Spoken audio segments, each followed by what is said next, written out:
नमस्ते साथीहरु, यहाँहरुलाई स्वागत छ मेरो युट्युब च्यानलमा। आज चाहिँ मैले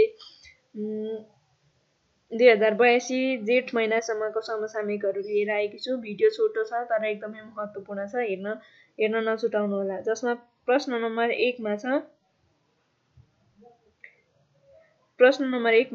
50 50 1 केसँग सम्बन्धित छ भनेको छ, जसको यसको उत्तर चाहिँ हो कर नीति हो। यो चाहिँ अमेरिकाका राष्ट्रपति डोनाल्ड ट्रम्पले कर नीतिहरूको विरोधमा 50-50 1 आन्दोलन सुरुवात गरेका हुन्, जसको अर्थ हुन्छ 50 विरोध 50 देश र एक आन्दोलन। त्यसैगरी प्रश्न नम्बर 2 मा छ हालका शिक्षा मन्त्री को हुन्? यो चाहिँ 2082 मा र हालका शिक्षा मन्त्री चाहिँ रघुजीत पन्त हुन्। पन्तलाई मन्त्री परिषदले विक्रम 2082 वैशाख 8 मा शिक्षा मन्त्रीमा नियुक्ति गरेको हो। त्यसैगरी प्रश्न नम्बर 3 मा छ कोशी प्रदेशमा भएको सम्मेलन 2082 मा भएको लगानी सम्मेलन कतिऔं लगानी सम्मेलन हो? र यसको उत्तर छ पहिलो लगानी सम्मेलन। कोशी प्रदेशमा चाहिँ विक्रम 2082 वैशाख 18 र 19 गते पहिलो लगानी सम्मेलन भएको थियो। त्यसैगरी प्रश्न नम्बर 4 मा छ 2081 शिलापत्र वर्ष खेलाडी हुन सफल खेलाडी को हुन्? र यसको उत्तर छ पलेसा गोवर्धन।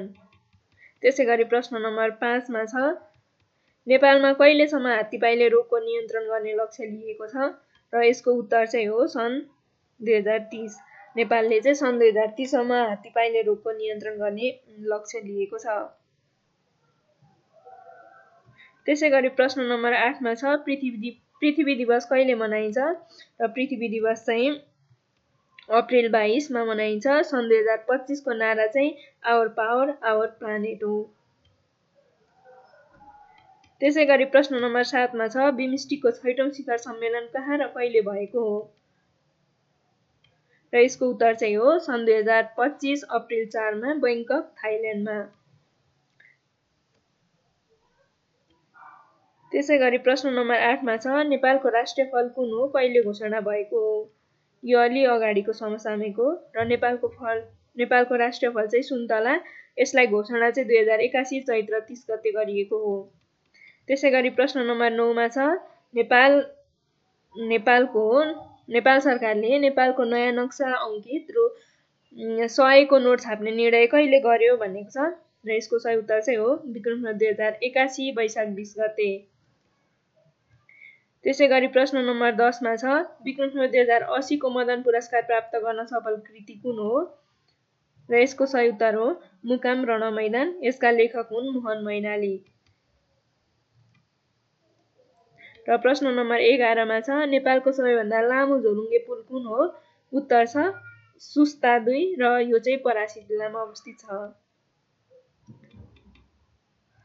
र प्रश्न नम्बर 12 मा छ समाज सुधारका लागि फाल्गु नन्दले जारी गरेको नीतिलाई के भनिन्छ? र यसको सही उत्तर चाहिँ हो सत्य, धर्म र मुजुल्का। हस्त साथीहरु, आजलाई यति नै। अर्को भिडियोको प्रतीक्षा गर्नुहोला। हस्त, धन्यवाद।